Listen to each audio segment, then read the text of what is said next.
Imamat bab 7. Inilah hukum tentang korban penebus salah. Korban itu ialah persembahan maha kudus. Di tempat orang menyembelih korban bakaran, disitulah harus disembelih korban penebus salah, dan darahnya haruslah disiramkan pada mezbah itu di sekelilingnya. Segala lemak dari korban itu haruslah dipersembahkan, yakni ekornya yang berlemak dan lemak yang menutupi isi perut, dan lagi kedua buah pinggang dan lemak yang melekat padanya, yang ada pada pinggang dan umbai hati yang harus dipisahkan beserta buah pinggang itu. Haruslah imam membakar semuanya itu di atas mezbah sebagai korban api-apian bagi Tuhan. Itulah korban penebus salah. Setiap laki-laki di antara para imam haruslah memakannya. Haruslah itu dimakan di suatu tempat yang kudus. Itulah bagian maha kudus. Seperti halnya dengan korban penghapus dosa, demikian juga halnya dengan korban penebus salah. Satu hukum berlaku atas keduanya. Imam yang mengadakan pendamaian dengan korban itu, bagi dialah korban itu. Imam yang mempersembahkan korban bakaran seseorang, bagi dia juga kulit korban bakaran yang dipersembahkannya itu. Tiap-tiap korban sajian yang dibakar di dalam pembakaran roti dan segala yang diolah di dalam wajan dan di atas panggangan adalah bagi imam yang mempersembahkannya. Tiap-tiap korban sajian yang diolah dengan minyak atau yang kering adalah bagi semua anak-anak Harun, semuanya dapat bagian. Inilah hukum tentang korban keselamatan yang harus dipersembahkan orang kepada Tuhan. Jikalau ia mempersembahkannya untuk memberi syukur, haruslah beserta korban syukur itu dipersembahkannya roti bundar yang tidak beragi yang diolah dengan minyak, dan roti tipis yang tidak beragi yang diolesi dengan minyak, serta roti bundar dari tepung yang terbaik yang teraduk yang diolah dengan minyak. Ia harus mempersembahkan persembahannya itu beserta dengan roti bundar yang beragi di samping korban syukur yang menjadi korban keselamatannya. Dan daripadanya, yakni dari setiap bagian persembahan itu, haruslah dipersembahkannya satu roti sebagai persembahan khusus bagi Tuhan.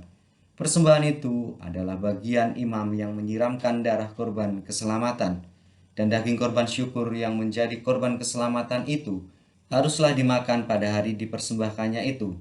Sedikit pun daripadanya janganlah ditinggalkan sampai pagi.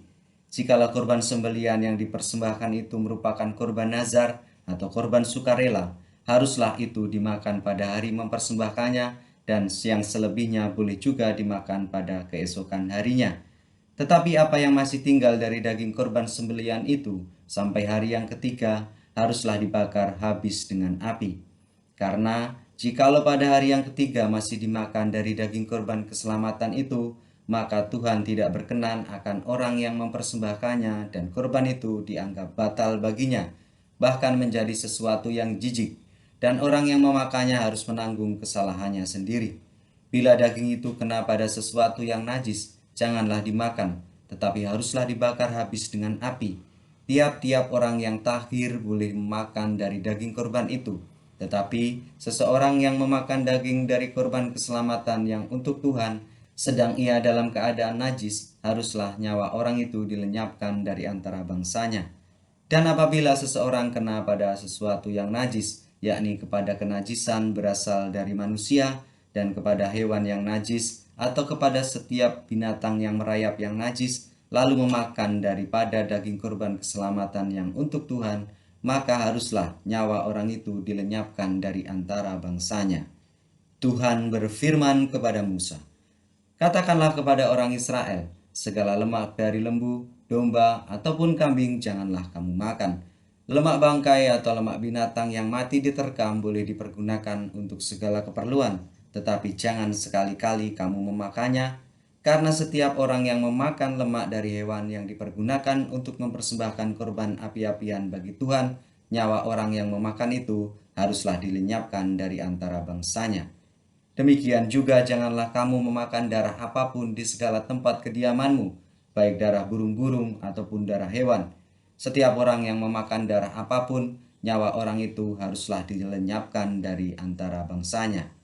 Tuhan berfirman kepada Musa demikian, "Katakanlah kepada orang Israel, orang yang mempersembahkan korban keselamatannya kepada Tuhan haruslah membawa kepada Tuhan sebagian dari korban keselamatannya itu sebagai persembahannya. Dengan tangannya sendirilah harus ia mempersembahkan segala korban api-apian Tuhan. Adapun lemaknya haruslah dibawanya beserta dadanya, supaya dadanya itu ditunjukkan sebagai persembahan unjukan di hadapan Tuhan. Lalu haruslah imam membakar lemaknya di atas mezbah, tetapi dadanya itu adalah bagian Harun dan anak-anaknya. Paha kanannya harus kamu serahkan kepada imam sebagai persembahan khusus dari segala korban keselamatanmu. Siapa dari antara anak-anak Harun yang mempersembahkan darah dan lemak korban keselamatan, maka dialah yang harus mendapat paha kanan itu sebagai bagiannya.